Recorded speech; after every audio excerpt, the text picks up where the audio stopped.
More COVID booster shots are expected to be approved this week. Advisors to the FDA expected to meet on Thursday and Friday to discuss whether to authorize new booster shots for Moderna and Johnson & Johnson vaccine. So far, only the booster for the Pfizer vaccine has been approved. Dr. Nicole Williams from Rush University Medical Center and the founder of the Gynecology Institute of Chicago, I'm going to get that word out right, is here with us. Thank you so much, Dr. Williams. Thank you, Adrienne. I want to ask a question because I know a lot of women and are particularly watching, and we've had the questions about pregnancy. We've had the questions about people's menstrual cycles maybe being offset by taking the vaccine.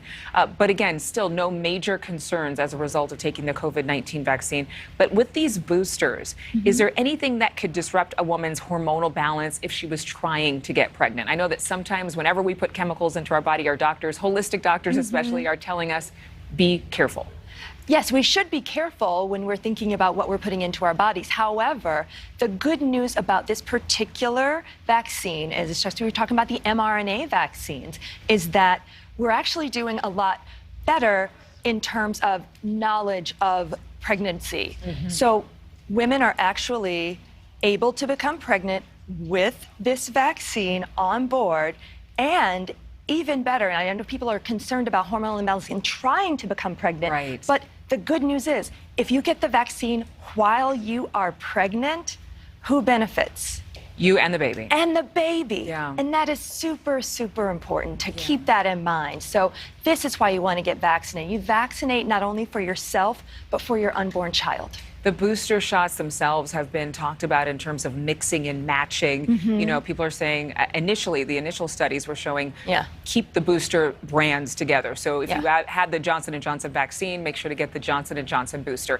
Is there new data that suggests that we can actually combine different brands? There is burgeoning data that's coming out. There's a study going on at Oxford University in the UK, and they are mixing and matching AstraZeneca and Pfizer, which is fantastic. So then we can figure this out. But what the preliminary data, that this is preliminary, it seems like there's a more robust immune response. So it seems like people are making more antibodies. Now, there might also be more side effects. As an anecdote, there seem to be some reporting of more side effects, but there is a much higher immune response. So put it this way, we're still looking at the data. Remember, this is science, and we're watching science evolve right now. Yes, and we're being patient, or at least we should be, because it's changing every single day. Yes, it is. New research also showing that about 39% of Americans do not have confidence in the flu shot. We're talking about influenza, the traditional flu. Yes.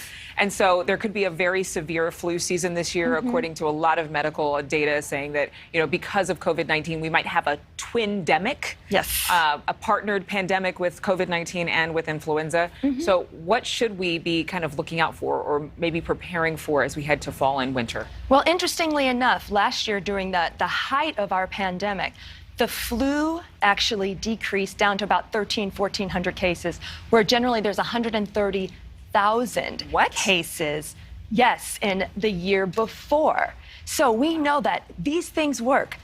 Masking, distancing. Now, my biggest fear right now is when people start moving back indoors, people are going to stop masking, they're going to stop distancing, and then throughout the holiday season, everybody's going to get together, and then not only will we have, it's a possibility of another wave of COVID, but the regular old flu is going to make a comeback this year. So honestly, I really think that maybe as years progress, we might just be masking throughout the winter on a regular basis.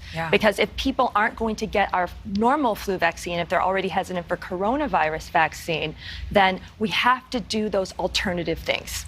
All right, Dr. Williams, thank you so much. It's a good reminder, the masks and the hand washing and the social distancing. Simple things. Are there for a reason. Thank you. Thank you.